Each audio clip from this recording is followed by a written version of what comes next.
Alright, so, gonna be just for my Tech Thursday videos. Just gonna be making them really whenever I want, so I'll call it Tech Friday, Tech Thursday, maybe any day of the week, whenever I make it, that's what it's gonna be called. Just getting that out of the way.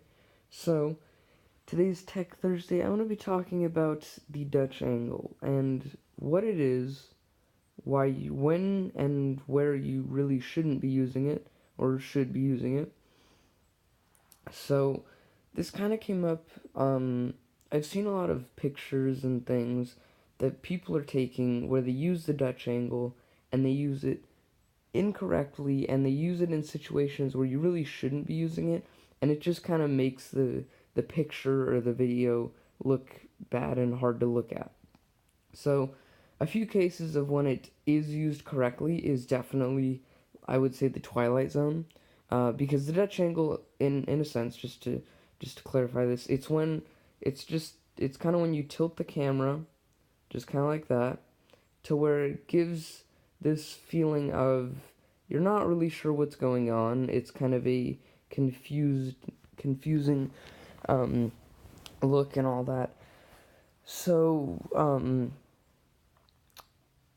when it's used correctly, like in the Twilight Zone, it works great. You know, you're kind of confused. You see, it's like this Dutch angle. The guy's like maybe down in the corner. You're like, whoa, what's happening? And then there's like quick shots, and you're just going from back and forth and back and forth, and you're seeing all of these crazy different shots, and it's really messing with your brain. And you're like, whoa, this looks weird. And then it really conveys that sense of, what's going on. This is crazy. I can't tell. Um, so when you use it though in just everyday pictures and stuff like that, it starts to look weird and it doesn't look right. The worst case that I've seen it is in portraits. Regular portraits where you're just taking a picture of you and your friend and that's it. But for some reason people use a Dutch angle and it really just detracts from the portrait itself, because if you take a portrait with a Dutch angle and you compare it to one without a Dutch angle, there's a good difference in there, and you can really tell that it looks a lot nicer without the Dutch angle. So definitely, if you're taking a portrait, don't use the Dutch angle. Just make it nice and normal. Make sure your subject is nice and lined up. If there's grid lines, just line them up with those grid lines. Make sure that they're nice and vertical. That looks nice. That's what makes a portrait look nice. Now, unless you're trying to make it look like that, maybe it's something where it's like a poster for a movie and you're trying to make it like it's this horror movie or something, then use the Dutch angle. I would definitely recommend using the Dutch angle. If that's what you're trying to convey, something is wrong, something is off, use it.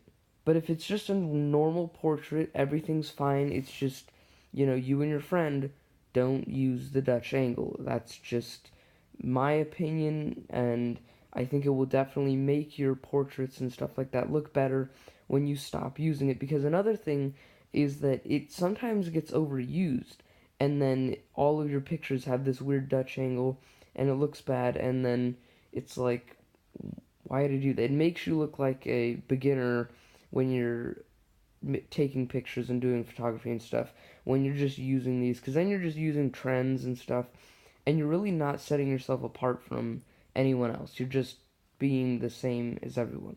So definitely it will improve the way people, think of your